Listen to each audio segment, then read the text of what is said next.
Sir Kailash Chandra, Volume 1, Transcription number 15. Start. Sir, before the House adjourned for lunch yesterday, I had started speaking on the Essential Commodities Amendment Bill. I have got here with me the bill as introduced in the Statement of Objects and Reasons. The government pointed out that in certain cases it might be necessary for them not to avoid punishment prescribed in the law as it exists at present, but to forfeit a part of the deposit. This relates to minor offences under the Essential Commodities Act. I can quite understand this, and generally, therefore, nobody would oppose this thing, but the question that I wish to raise in this connection before the House is the manner in which this act is being implemented by the government and also by the state governments. I mention the state governments because here is a measure which is sponsored by the Ministry of Food and Agriculture, and in regard to many aspects of which I believe the central government has concurrent jurisdiction, but much is left to the states. Our experience has been, especially in the state from which I come, namely West Bengal, that this act is not implemented properly by the state authorities because of various connections of certain people high up the with the big business and others indulging in speculation, hoarding, and so on. The result has been that whatever should be done had not been done. The central government has got powers under this act to make rules, to give directions to the states, and to supervise the manner in which the particular measures in administered by the states.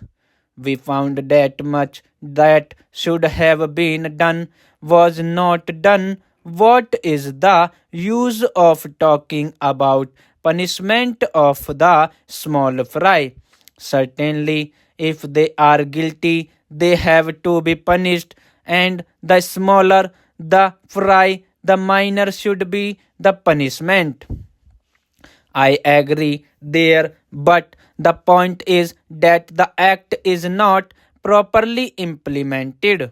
We should like to know from the government as to how many cases have been started under the Essential Commodities Act. We know that food grains had been hoarded, speculation had been indulged in, stocks had been removed from one state to another surreptitiously by unfair and illegal methods.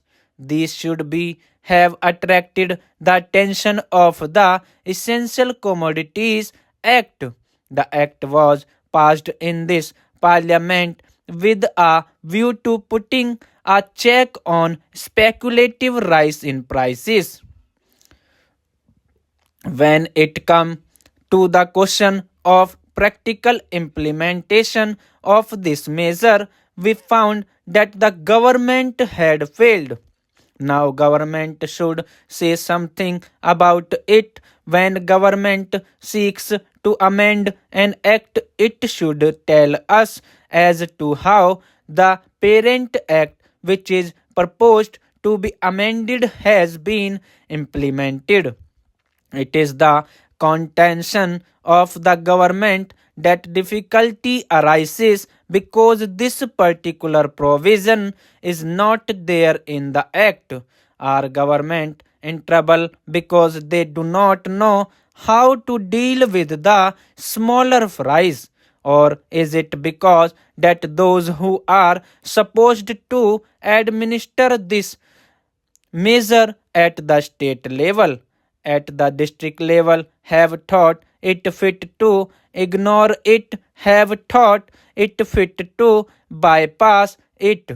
If any measure of the central government was needed for controlling the price of food grains and ensuring the supply of essential commodities to the community, it is the Essential Commodities Act. I would like the minister to say something on this. I know that he was not here at the time when we passed this measure, nor was he there when the Essential Commodities Act was bypassed by many state governments. In the past, we had drawn the attention of the minister to this problem, and that minister is now happily going to be the president of the Uttar Pradesh Congress Committee. But here I would like to ask the minister who has stepped into his shoes as to what he is doing in order to see to the proper implementation of this act. How many prosecutions have taken place? The small people, of course, should be dealt with very mildly. I agree and I support the measure, but taking the law as it is today, without this amendment, it empowers government to deal very effectively.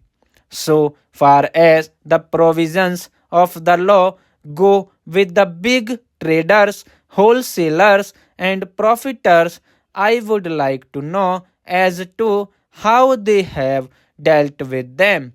How many are in jail today? How many have paid fine? How many have suffered imprisonment? How many licenses have been cancelled as a result of malpractices, corruption, profiteering, and so on, all of which are provided for under this bill?